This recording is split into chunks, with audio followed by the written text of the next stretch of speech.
আসসালামু আলাইকুম রহমতুল্লাহ। হাদিয়া প্রোডাক্টের পক্ষ থেকে সবাইকে স্বাগতম জানাচ্ছি। তো আজকে হচ্ছে আমরা এই ফ্যানের মধ্যে কিভাবে পানি ইনস্টল করব এবং পানিটা কোত্থেকে বেরোবে বিস্তারিত জানবো আর কি। এক কথায় ফ্যান ব্যবহার করার নিয়ম। তো শুরুতে আমরা হচ্ছে আনবক্সিং করব। প্যাকেটের মধ্যে অনেক অ্যাক্সেসরিজ পেয়ে যাবো আমরা, যাবতীয় যা যা থাকা দরকার। এটা হচ্ছে চার্জার কেবল এবং আর কিছু নেই আপাতত, ইউজার ম্যানুয়াল থাকলে থাকতে পারে। তো এটা তো আমাদের কোনো প্রয়োজন নেই। আমাদের ফ্যান, তো এই ফ্যানের মধ্যে পানিটা হচ্ছে আমরা এখানে দিব।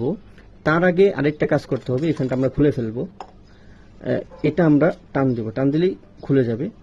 এই যে পাইপটা, যে পাইপটা, আমরা এই পাইপটা 5 থেকে 7 মিনিটের মতো আমরা প্রথমে এটা ভিজায় রাখবো যে কোনো একটা কিছুর মধ্যে। এখানে আমার পানি রাখা আছে, আমি পানির ভিতরে একটু ভিজায় রাখি। তো এটা আমরা 2-3 মিনিট ভিজায় রাখার পরে তারপরে হচ্ছে আমরা এটাকে উঠাবো। উঠানোর পরে আমরা এই মাথাটা, এই যে মাথাটা আছে একটু বাঁকা করা, এই মাথাটা সোজা রেখে আমরা এভাবে এটাকে প্রবেশ করে দেব। তারপরে এটা লক করে দেব। এখানে কাজ শেষ। এবার হচ্ছে আমরা এখানে পানি রাখবো। পানি রাখার জন্য একটু পানি নিয়ে নেবেন। পানি বেশি দিবেন না, কারণ এখানে অনেক জায়গা আছে, পানিটা পরে দেবো। আমরা একটু কমাই নিই, একটু দেখি। তারপর পানি একটু বেশি হয়ে গেছে, কমাই নিই।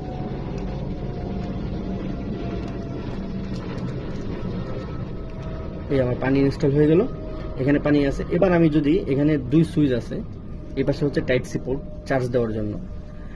এখানে 2 সুইচ আছে, একটা হচ্ছে ফ্যান অন অফ করার জন্য। আমরা একটু ফ্যান দেখি প্রথম। 1 2 3, ফ্যানটা 3 গিয়ারে চলবে। এই আরেকটা টিপ দিলে অফ হয়ে যাবে।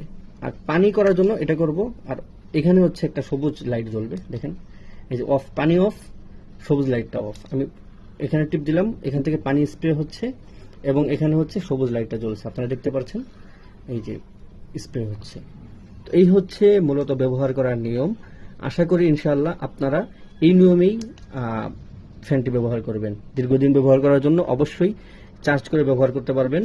এবং চার্জ করে ব্যবহার করলে আপনারা প্রথম গিয়ারে যদি ফ্যানটা চালান তাহলে মিনিমাম 2.5 থেকে 3 ঘন্টা চলবে। আর যদি আপনারা একদম সর্বোচ্চ লেভেলে চালান তাহলে আপনারা 1 থেকে 1.5 ঘন্টার মতো ব্যাকআপ পেয়ে যাবেন ইনশাআল্লাহ। আর পানি অনেকক্ষণ থাকবে একবার ব্যবহার করলে। আর পানি আপনি পরবর্তীতে যতবার ব্যবহার করবেন আপনার এই পাইপটার ভিজানো লাগবে না, কারণ এটা যেহেতু একবার ভিজানো হয়ে গেছে। আপনারা খালি এখানে পানিটা ইনস্টল করলে বা পানিটা এখানে ঢুকে নিলেই ইনশাআল্লাহ আপনারা ব্যবহার করতে পারবেন। সবাইকে হাদিয়া প্রোডাক্টের পক্ষ থেকে স্বাগত জানাচ্ছি। আসসালামু আলাইকুম রহমতুল্লাহ।